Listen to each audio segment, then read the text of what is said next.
and the kids aren't going to use it. So everything, all of our technology, Vanessa, you know this, when it comes to all this stuff, the technology buys in our households come from our kids.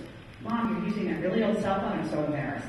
So when it comes to this stuff, you turn around and the kids say, I want that. Then the question is, how much does it cost? Can I trust them? And if you can't meet those other two, then they're on to something else.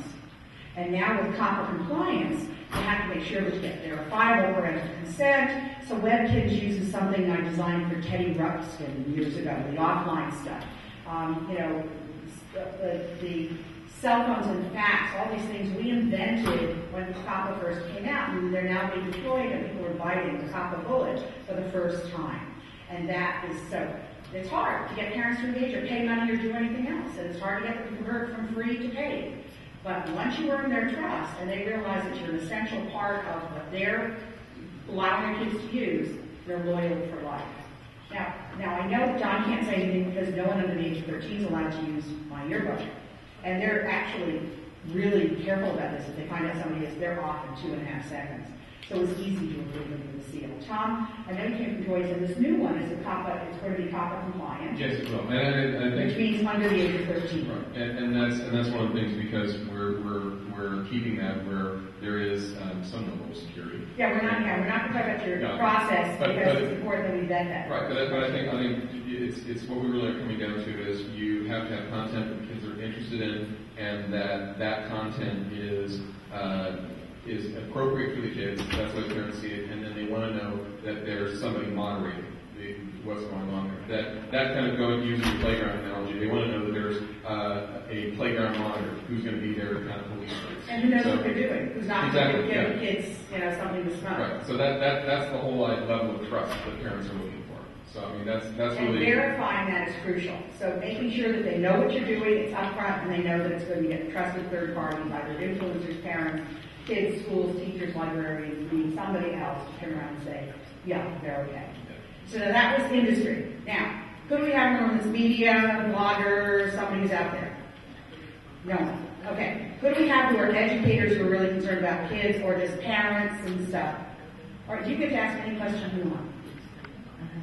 If I'm going to go home to my school and promote some of these things like yearbook, and I know as a parent, teacher, and retail computer store that people talk about how do I know that my kid doesn't post something like scantily clothed middle school?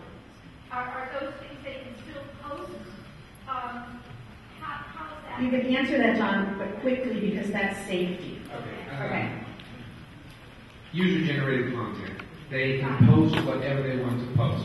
But what we've done is that we monitor images that go in. We also, by every single image, have a report this image, and another person sees it, says, no good, click, it immediately comes to us, and it's immediately reviewed and taken off.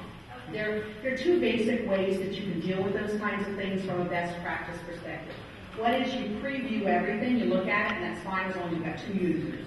Or you can preview tags, because kids will, there's high-risk tags, drugs, gangs, sex, those kind of things. So they tag it accurately, it'll spot for you, you can kick it out and look at it ahead of time. The other is an abuse reporting method. We get everybody who sees something that violates your terms of abuse and terms of service, they report it and you look at it. And they are very, very good at this.